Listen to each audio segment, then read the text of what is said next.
Welcome back to the channel. So hopefully I've got something special for the Necromancers out there. It's been a week in development, getting everything how I'd like this build, but I believe I've come up with the highest possible damage outputting build you can take into dungeons and challenge dungeons. Not only does it give you high damage output, but it's also got some parts that can help your party out when it comes to improving and getting more damage out of the group in a whole. So you may not see the same results as I do. When you watch this video, some of the damage that I do is very high per second. But using this build, no matter what your gear level, you will definitely be bringing your A game when it comes to, going into the dungeons and successfully completing them, no matter what the affix is on the actual challenge dungeon. So hopefully this video will help some people out when it comes to what to take into challenge dungeons to, complete every single one they do in the quickest amount of time they possibly can. I've been playing the build all week, really enjoying it, really seeing some massive numbers, and to be honest with you, it's not very often that I'm not top of that damage, kind of overall damage meter in the dungeon. So let's get into it. So today I will take you over what skills to use, what legendary gear to take, what green items you're going to need, legendary gems and what sort of gems you can put into the build depending on your gear level or your spend level, and I'll be taking you over the Paragon Tree. So let's jump straight into looking at the skills we're going to be using. You can use either Bone Spear or Soulfire in this setup. You're not going to be using an Essence that's going to give you any sort of increase in either one of these, so your choice. The other skills you're going to want are Command Golem, Corpse Lance, Grim Scythe, and then Bone Armor.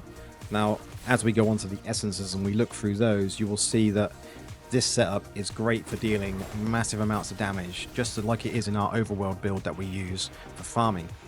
And it will do that damage, very, very quickly, and the enemies will die extremely fast. So talking of legendary gear, let's start off with the helm.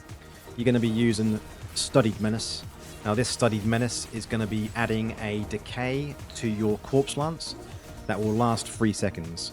Now this is going to be great because of the legs we're using. We want to add as much damage over time effects in this build as humanly possible. The chest, we're going to be using Unfilled Grave. Now this Unfilled Grave is going to be doing your bone armor to any nearby corpse it will consume, and it will increase your damage you deal and reduce the damage you take for each corpse you do consume. It also is able to reduce your bone armor cooldown. Next up, we've got the shoulders. Now that's Incision Cusp, and this one is also going to be for your bone armor. It's going to increase your critical hit damage by a percentage while it's active. Now bone armor is going to be active 100% of the time, so this is just an outright damage increase. Legs, we're going to be using Raving Silence, and this one is the bread and butter of the build. This is for Grim Scythe. It's going to trigger all of the damage on them continual damaging effects instantly. So every time it hits a target, the damage over time effect is going to be damaging them in one go. Instead of waiting for that 3 second period or 6 second period, it's not even going to be a second. It's just going to instantly apply, delete. So the damage you're going to be doing is absolutely insane. The Grim Scythe cooldown is also reduced. First main hand, we've got Defiling Swarm. This is also great because Grim Scythe is going to be giving you these orbiting scythes that will damage enemy, apply all the damaging effects that we've got, and it also generates corpses for you to use in your Corpse Lance and for your bone armor. Second main hand we're going to be using is Pleasant Venom. This is for your Command Golem. This will turn your Golem into a Poison Golem that's going to be able to leap to targets. Now that leap, when the Golem hits the ground, it's going to produce this blast wave of acid that it damages all enemies nearby, and the biggest part here, causes them to take additional damage. Now that's great for you and your party. Now with the first offhand we've got is Departed Appetite. Now we've all used this essence in our overworld builds. This is the kind of bread and butter of overworld farming. And we're now bringing it into doing, you know, dungeons. And a lot of people have been doing this in the past, but now with challenge dungeons, it's even more important. So this one adds a vortex of bones around you. When you use it, it consumes corpses to do that. It also increases your damage done by corpse lance by a percentage. Next up, we've got the final piece, and it's the final offhand, and it's the corrosive slab. This one is for your command golem again. It makes nearby enemies vulnerable to, you know, more damage. And this is applied for your entire party, not just your own damage. So your party is going to get a massive amount of benefit for this. Next up, we're going to talk set items. Now, we all know set items are very important. You know, mine on this setup, I've not got perfect setup. I've got the pieces that I need, but I do need to kind of recraft some so I can get the perfect sockets, the perfect magic items on there as well. So you're going to be wanting to take 2 pieces of Vithfuse Urges to increase all of the beneficial effects on you and your party. So your bone armor is going to be increased in the duration by 30%, which is going to keep that uptime even higher. Next up, we're going to be going with 4-piece Agments, and this one is going to be a massive amount of damage you're going to be dealing. You know, insane amounts of damage, because this is going to apply a ignite status to the enemy, which then the 2-piece will increase the duration of that ignite damage. So the ignite damage is going to be increased by 30% duration, and there's a 15% chance of when attaching this ignite status to an enemy when you're dealing damage with either your primary attack or your skills. Now this damage over time will last for 3 seconds, but because of our legs in our essence setup, it's going to be deleted instantly and apply all that damage in one go. Now the last set of items I'm going to be using for the green sets is Feasting Baron's 2-piece. Now this is going to work very similar to one of the legendary gems we're going to be taking, which is another bread and butter of this build, and this one increases the duration of your harmful effects. So any increase on them harmful effects that you're applying to the enemies in time means more damage is being deleted from them by using your Grim Scythe and this Raving Silence legs. More time, more damage. That's all we need to remember. Next up, I think we can go into the legendary gems that I personally use, and then we'll go into some ones that you can add in depending on your spend level. So first up, I use a Viper's Bite. Now this Viper's Bite is a rank 10 one. It applies a poison, which is 100% application when you're doing damage to enemies. It also has a attack speed reduced for the enemies. Obviously that doesn't matter for PvE. We're just focusing on applying this poison. Then I'm using Pain Clasp.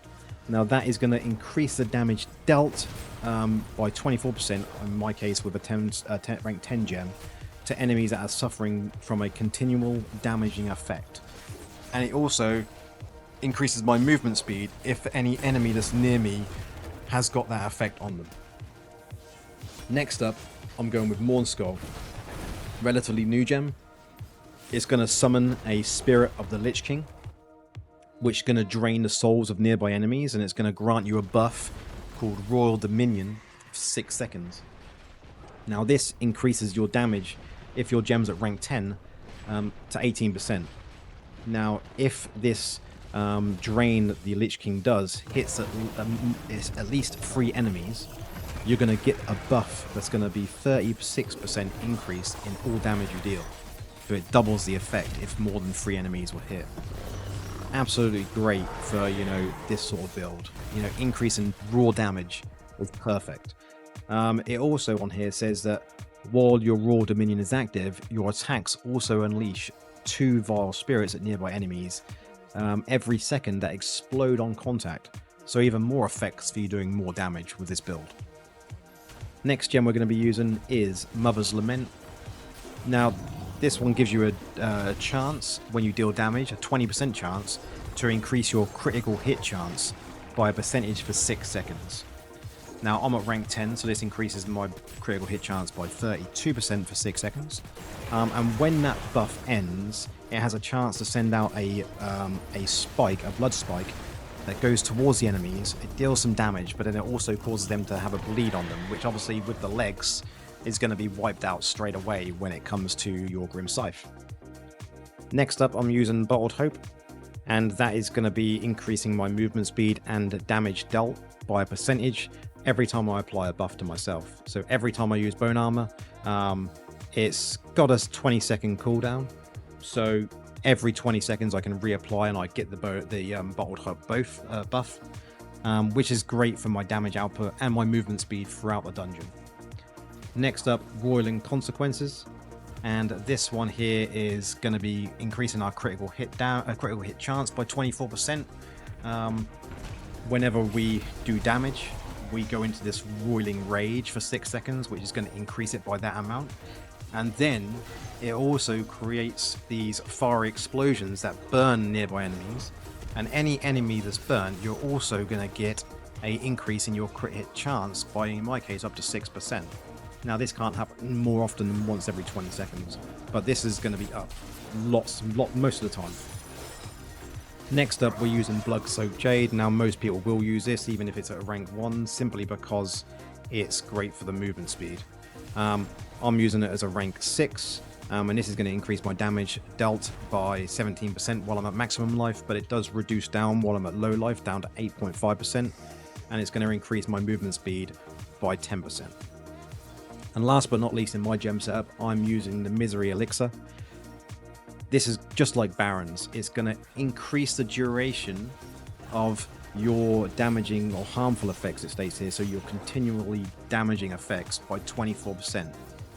And then damage you deal to enemies suffering from them harmful effects is also going to be increased by 2%. So you're getting that increased in duration to give more damage, but then you're doing more damage to them, raw damage to them by that 2%. Now, other gems you could possibly use in this build, you could go with a Fervent Fang. Going to be great. I know it's obviously a one that comes from the Battle Pass, but it's going to be tremendous. You could go with a Everlasting Torment, also great. Applies this agony every time you critically hit. You could also go with Berserker's Eye, one of the best gems in the game, even though it's a 1-star. Increases all the pure damage you deal and gives you an increase in crit hit chance. Sadly, it does increase the damage you take, so bear that in mind. The other gems you could potentially go for are Seeping Bile if you're into the 5 stars. Another great gem. Doesn't have that 100% application rate like the Viper's Bite, but it does give you that pure damage. Other ones you could take for lots of explosions. Igneous Scorn, for instance. That's another great gem that would work well in this build. Into the Paragon Tree, we're going to be using the new Paragon Slayer, and this has got some amazing traits in it, from being shields to increasing the primary attack and ultimate damage to continual damage increases. So the setup we're going to be using is going to be Deterioration, which is going to be increasing your damage of your harmful effects by up to 10%. Then we're going to go with Rupture. Enemies suffering from 3 or more of your continual damaging effects, they explode, dealing damage to all nearby enemies. And then we're going to be going with Contagion, which will increases your damage when harmful effects expire by 30%, and it actually spreads the harmful effects to 3 nearby enemies that are within 10 yards. But that damage that's spread is obviously reduced by 66%, like it states here in the image. The next one we're going to be going for is Proficiency, which is going to increase the damage your primary attack and ultimate damage does. This is going to be handy for when we're on bosses in the dungeons. We're going to be using our primary standing there with all of our swirling things around us, attacking with our primary, getting that increased damage is going to be great. And then the next one is Tempo.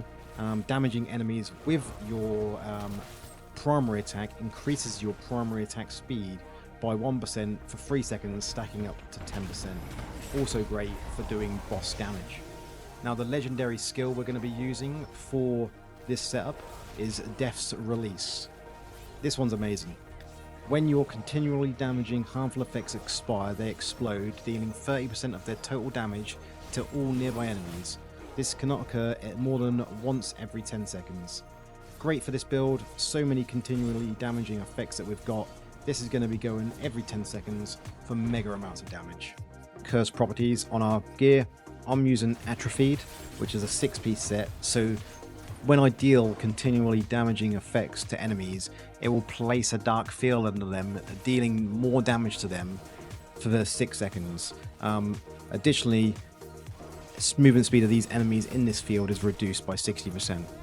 This cannot occur more than once every 30 seconds, so it's just to bump that little bit of more damage out of the build. And then the 2-piece I'm using is a 2-piece lashed. A chance to generate these free crackling lancers almost that come out of your body with your primary attack.